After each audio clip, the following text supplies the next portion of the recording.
What's up, guys? I'm just getting this thing set up real quick. Give me 1 second here.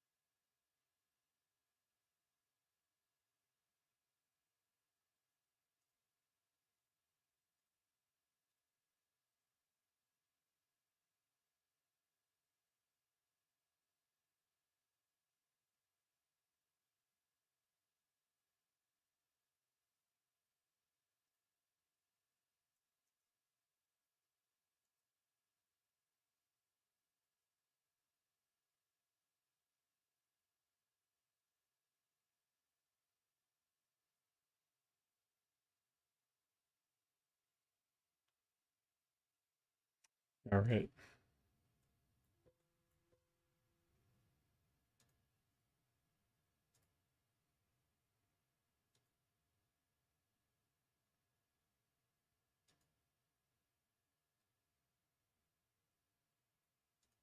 I still don't understand how this thing works, but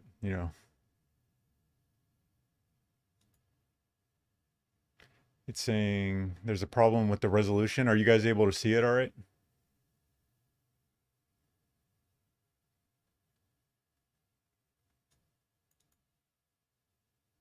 It says the current resolution is 1920 by 1200, which is not optimal.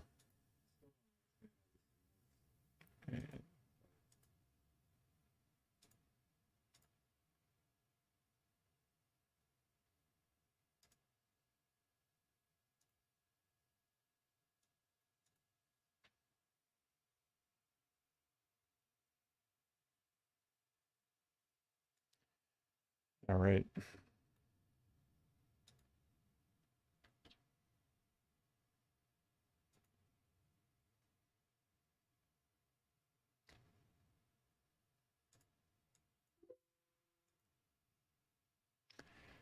All right.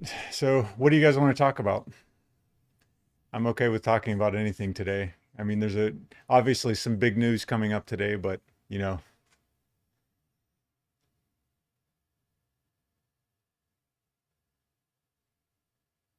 I guess I'm also not sure. I don't know if there's a delay between what you guys are typing and what is there a delay between the stream and what you guys hear? So I don't know if I ask you a question if it shows up right away or not.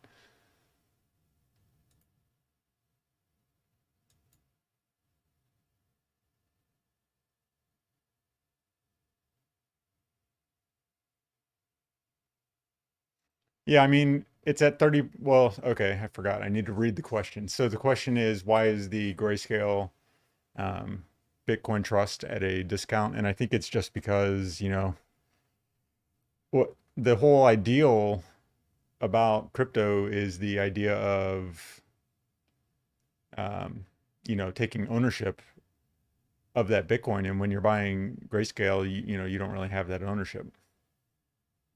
And so, you're it's not really like you have Bitcoin or crypto. You have shares in an ETF which holds Bitcoin. Yeah, I did ask. I asked if there's a delay, and then I didn't get any responses for like 2 more minutes. So I'm assuming there is a delay.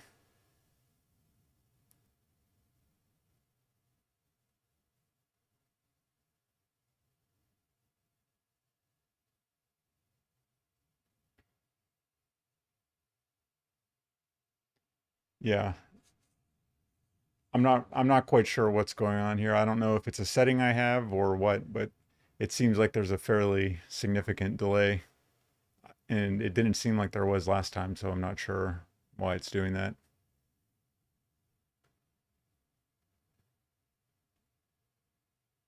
Yeah, so the news that's coming, the Fed is going to be announcing their plans as far as the interest rates go and as far as um, quantitative tightening. And so the markets are going to be looking forward to that. I think a lot of it's already priced in, but I think depending on how that goes today, you could see a fairly significant swing in the market if semi live stream. Yeah, you could see a significantly large swing in the markets today if something comes out that's sort of unexpected from the Fed.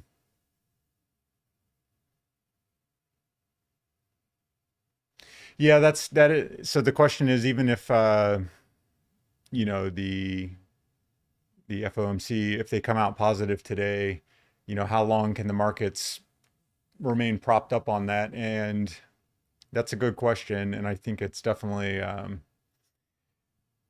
it's interesting because we've seen the if, let's just go over to let's go over to the Dow Jones. So you've seen what we've had,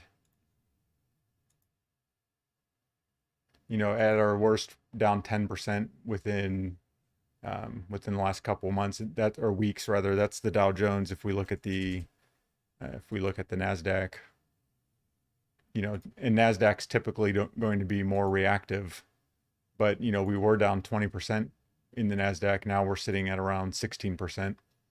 And that's a fair amount in a short amount of time in the stock market.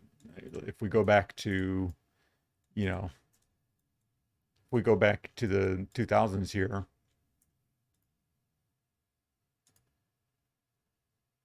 40% in 8 weeks. So we've done about half of that in, the last couple of weeks almost. So it's not like there hasn't been a significant degree of fear that something's coming here within the last, specifically the last month. Yeah, I pulled up my stream here on another cam, and it or on another web page, and it looks like it's it looks like I think we're about 30 seconds behind. I don't know if it's supposed to be like that or not. Ben Cohen has the J haircut going, not the other way around.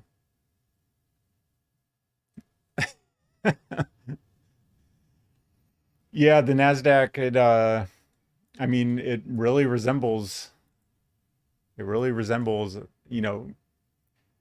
this is what I've been warning about, is the fact that we've done nothing but experience an uptrend over the last 13 years. You have to go all the way back. You have to go all the way back to, let's see. No wonder this thing's so weird. All my settings are off right now. I don't know. So yeah, I mean, you have to go all the way back to 2009 just to, see the last major correction we had. And at that time, we were looking at around a 55% drop in about a year. In fact, it was almost exactly a year. And we've done nothing but go up since then. And in fact, we've been, going up quite rapidly. In fact, since COVID, you can see this, you can see the monetary policy of the Fed right here in just this parabolic move that the market has made. The market was already growing at a rapid rate, and that's only accelerated after a global crisis with essentially a significantly diminished supply side. And I think the fact that the manufacturing globally has shut down has also contributed to this. This is what I was talking about in the previous video. People haven't had really, there's been nothing to spend money on. So, all this money the government was giving out, you couldn't travel anywhere. You couldn't buy things. I was talking about the fact that you wouldn't be able to buy a car. You couldn't go out and buy, if you wanted to get a new luxury car or something, you couldn't do that because there just were none, because there was a, the supply side shortage on the chips that you needed, the silicon that you needed to put into the cars, because all modern vehicles are run on computers. and the car manufacturers couldn't get access to those. So, I mean, you just had all these basically blocks in the supply chain, and that all has basically culminated in the fact that all of this liquidity was going into the markets. And now all of the fear that the Fed is going to be retracting this, it's sort of leading us to this position where, the situation is tenuous at best. And if they come out today stronger or, more hawkish than people are expecting, I think you could see trouble appearing real quickly. I mean, let's put it this way: if they came out today and said something that was beyond the levels of reasonable expectation, I think you'll see the results happen today. It won't be like you'll need to wait a week to see something, because we it's we've just been doing this for so long now that it has to come due at some time. So to answer the question though, how long can we continue to do this if they remain dovish? And I don't know. They meet again in March, and they're going to raise the rates eventually. So all you could do is hope that it slowly gets priced into the market. You'd hate to see it, all get priced in all at once. Yeah, YouTube does have a low latency feature. I picked normal latency. I don't know. That may have been the new move right there.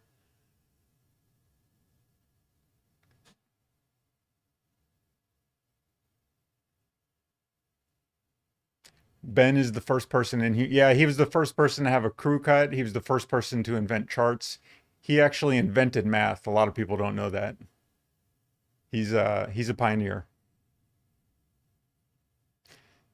He invented color-coded charts. That was another big innovation of his that people don't know about. Um, yeah, so that's a great question. Thinking about if Bitcoin wouldn't have, if the coronavirus situation wouldn't have happened, and if the Fed didn't just print all this money out of nowhere, would we have gone, to the prices that we did? And I think that's something definitely worth considering, because obviously we're in a situation where, you know, there's just no way to know exactly um, how it all would have played out. We can't go back in time and, do a simulation or something like that to see different results. Sorry, I'm just going to adjust my screen. Um, but what we can look at is the fact that we were in a we were in a defined downtrend until, a lot of this news started coming out in December and January, and for some reason the markets, in response to a global crisis that was brewing, even though, in the US, I don't think a lot of people appreciated what was going to happen maybe until um, starting into like February. But, the market was going down. And then once news started breaking of quarantines in China and whatnot, the market started going up. So that was a bit odd. And then you just see it crash. The Fed starts, printing money. And then all of a sudden we're on this parabolic run. So I think it's at least interesting to consider that maybe we would not have had the run yet anyway. I think we were sort of building up to it, but I just don't think we were at that, I don't think we were at that point yet.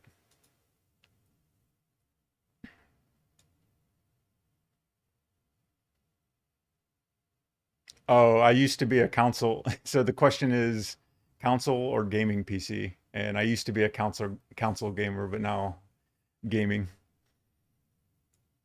Although I try and hide that facet of my life from everyone. Let's see. He invented colors. Yeah, he really did.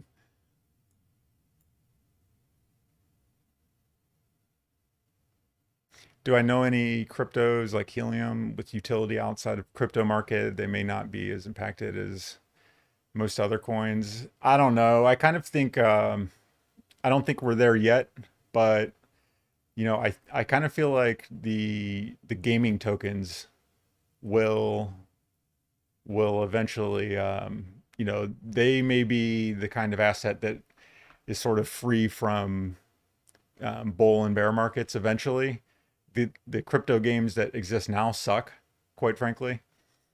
But that's the kind of thing where I don't know if any of you are gamers or remember things like World of Warcraft. People would go online and buy, I mean, I never specifically played that, but I know that people would go on and buy items from the game for thousands of dollars. And I could see a situation like that arising if there was if the crypto gaming market ever gets to the point where, um, people find games that they actually want to play outside of, or right now you have a bunch of people that are invested in crypto that are buying these gaming tokens, um, but the games themselves are awful.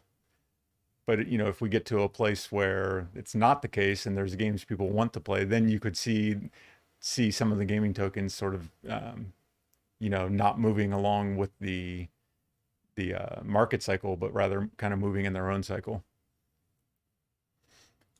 What do I do for a living? I'm a physician, um, and I'm a radiologist specifically, and I have a economics degree. That's sort of where my whole interest in this thing comes from. Yeah, full MMORPG with NFTs. That's kind of what I think. I mean, you know, I could see something like that being very successful. I'm actually surprised that, some of these, it doesn't even have to be a big company. I'm surprised that some smaller companies haven't stepped in and figured out a way to integrate that yet. I mean, clearly some have or they're trying, but the quality just isn't there yet.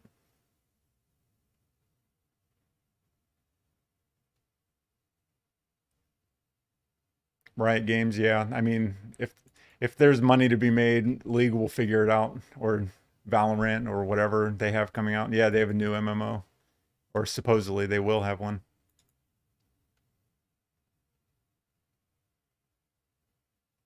Yeah, to be honest, I don't know any. So that just people are talking about the metaverse. I don't really know much about the metaverse. I haven't researched it a ton.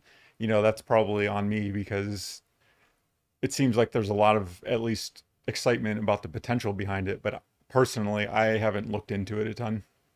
I mostly stick with the blue chips and a lot of the big time layer ones, or at least the layer ones with a lot of potential, and then some others as well. But um, the whole metaverse, and from my perception, the metaverse right now is kind of in a situation where everything that's out there is kind of lackluster.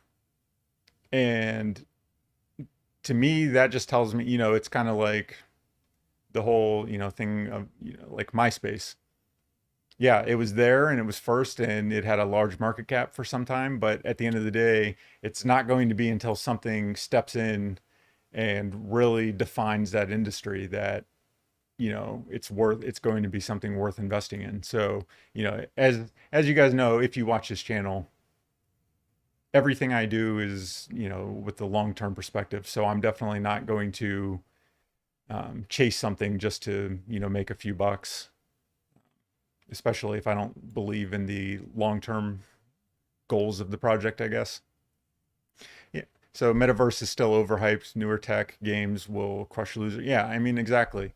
It's why would you FOMO into something right now that, you know, it's just there's not much to do. Like God, what's that 3D virtual, that VR world that everyone plays, like that thing, like Second World, but it's whatever the crypto version. I'm just drawing a blank on what the name is right now. But I mean, he's quizzing me. I'm getting I'm getting quizzed on radiology questions right now while it's called an amateur boxer's fracture, bro. It's the fifth metacarpal. Yeah, decentral land. Like that thing's terrible. I Yeah, I see the potential. I see the potential in Decentraland, but I mean, overall, there's no way that I'm investing in Decentraland just because it's, getting pumped right now.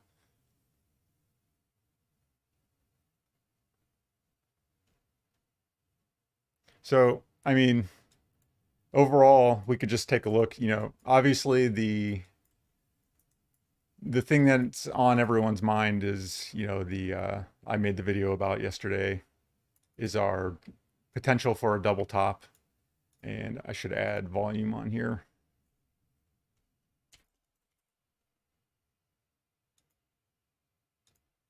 So, you are seeing what we're seeing right now in the market, and there's hope for me in radiology thing. Thanks. I hope not.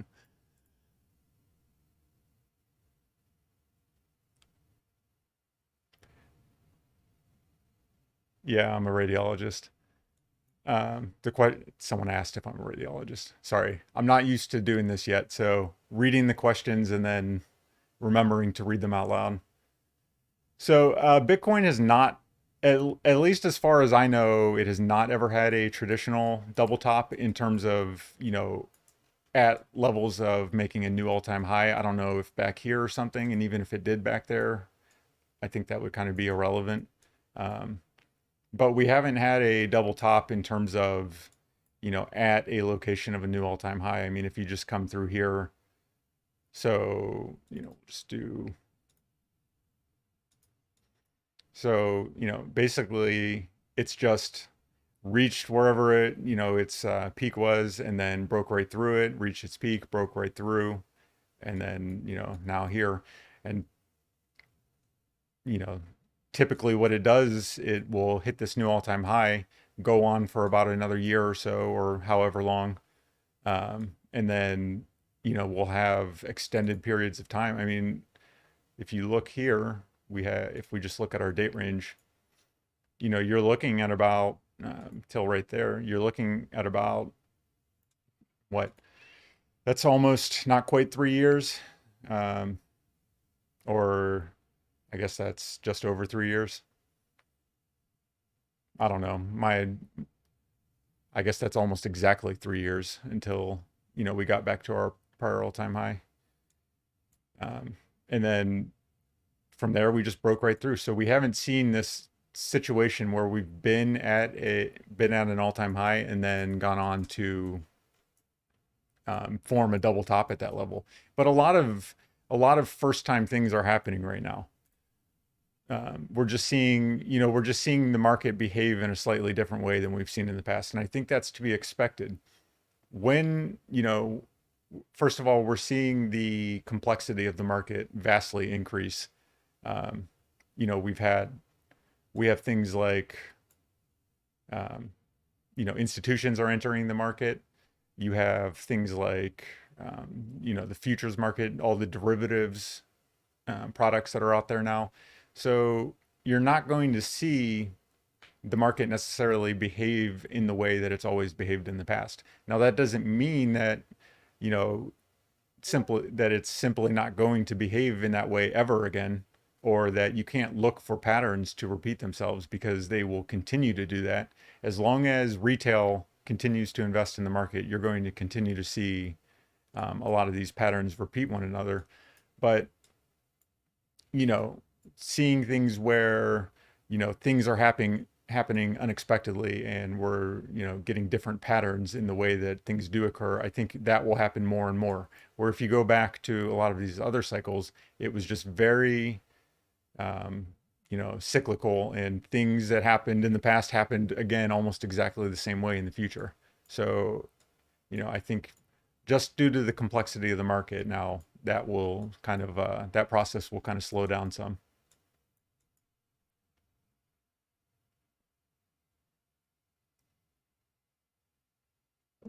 See, now I would ask, um, someone says that another 3 years of bear market would be sad. And I would ask, or I would contend that, why would that be sad? You're in a bull market right now. So where does your profit come from in crypto? I guess is the question you have to ask yourself. Your profit does not come from investing in a bull market. Let's take a look. Let's just presume that, okay, so from this level, because, we're seeing this base form right here, and we didn't form a base at any other level than right here. So let's look at, what kind of gains we had to be made from here.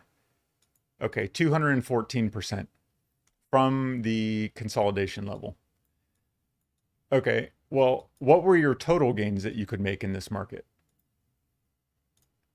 Your maximum potential was 8,512%. So people that are sad about a bear market coming right now, I think, I can understand conceptually why people would feel that way, but your upside potential right now, okay, so it's about 120% to get to the prior all-time high. And let's say that, okay, what are the best expectations we can have for a bull market if we continued right now? And let's just say we went on a roaring bull market. Well, let's just say 150,000. I don't personally think that we're going to get any higher than that possible, even if we turned around and, continued on this market cycle. So the best you're asking for is, 400%. And I don't even think that's realistic. And that's 400% from where, from this baseline. It's even less if you kind of look at where we're at right now, so up to 150. So it's like 300%. So the profit in crypto is coming from the volatility. We have this extreme level of volatility in crypto, and you as a retail investor, you can get into and out of the market whenever you'd like. So you have access to that volatility, and you can capitalize on that volatility. And that's the whole point of, dollar cost averaging when the market is in these bearish times, is because you can get into the market at all of these levels and give yourself access to, the profits that the volatility is offering you. So from my perspective, if we went into a bear market right now, that would be a good thing, because you take on a lot of risk in crypto, and to be hoping for the bull market. I don't want the bull personally, for a lot of reasons. It would be, in my opinion, mostly for the ones I'm laying out right now, it would be better if the bull market was kind of over, because, then we can sort of reset and give ourselves access to the next round of gains. I'm not interested in making, a few more bucks this cycle. I'd rather, delay the returns, for the much, much larger returns that are to come in 3 years. And if we reset right now, that just puts us on track, to have that next mega cycle like we've had each time. It puts us on track earlier. Why delay that out into the future another year? Not now. With that said, you know, just because that's what I want, I'm not, rooting for it. It's just sort of, that's just my personal desire, but I don't really have an interest one way or the other. I'm just going to do, sort of invest the way that I invest by dollar cost averaging when we're, below certain levels. You typically, I use the DCA index. If you guys are here, you probably know about it.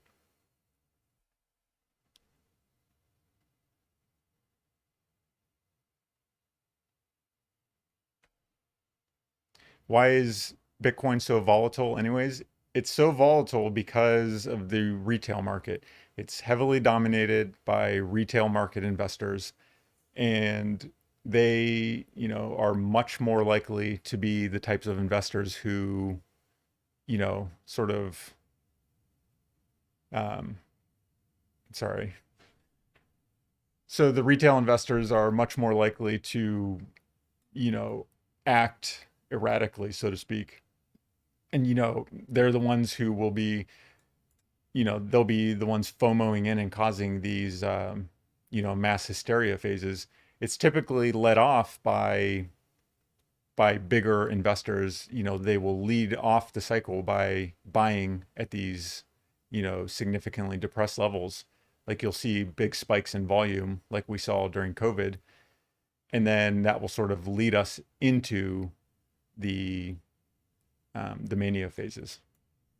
And then those same investors, those same retail investors are, you know, I'll be putting out a video later today where I talk about this, but they will be the ones, it's think about it like this. When you watch crypto YouTube, 95% of your successful channels are going to be channels that are, talking about 20x altcoins, 50x altcoins, buy this today, buy this 50x altcoin. And there's a reason for that. It's the same type of investor who's investing in crypto. They're typically retail investors who are less experienced.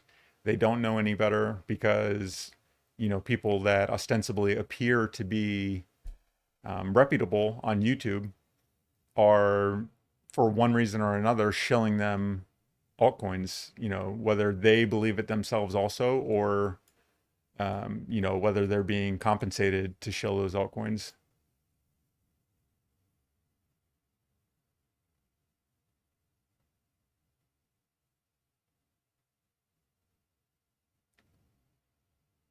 Do you, so the question is, why did I close my Telegram account? Um, I just prefer Discord. I can like have different rooms. Like I have a room where I put charts. We have a video discussion room. It just sort of segments it out. So because, you have to imagine in any of these rooms, 85% of the things that are said are going to be memes. So it just kind of makes it where you have a meme room, which is every single chat room that exists, its main room. And then, for more serious things, you can just sort of segment it out rather than getting everything mixed in together. Yeah, the problem, so crypto YouTube clickbait thumbnails and titles are absolutely disgusting. The problem is, then I've sort of experienced this myself. I for one don't like to use. Um, oh no, I think I'm getting some sort of error. Are you guys able to still see the stream at all?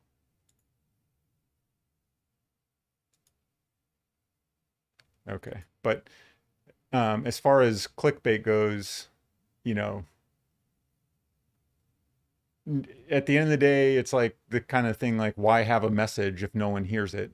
And the reason that people use clickbait is because people do not watch the, if I put a serious, like, market analysis and, forecasting, no one's going to watch it, not a single person. So there is a direct, it's a positive feedback loop.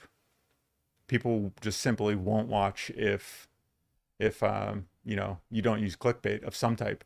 So I try and use, I guess, what I would call now more captivating titles, but at least keeping them within the realm of at least within the confines of the video. So if I say something, I at minimum try and discuss that thing in the video, so it's not just completely something out there.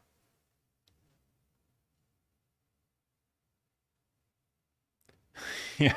No, I'm not going to be putting stupid faces.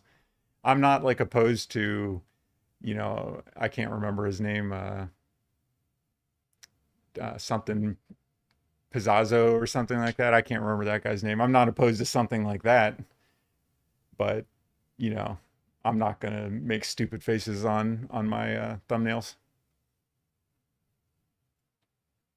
Pizarro, I can't remember what the guy's name is. His channel's pretty good though.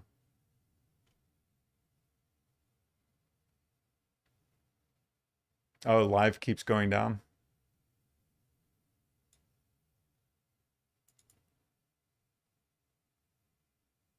It's working most of the time. That's a big rip.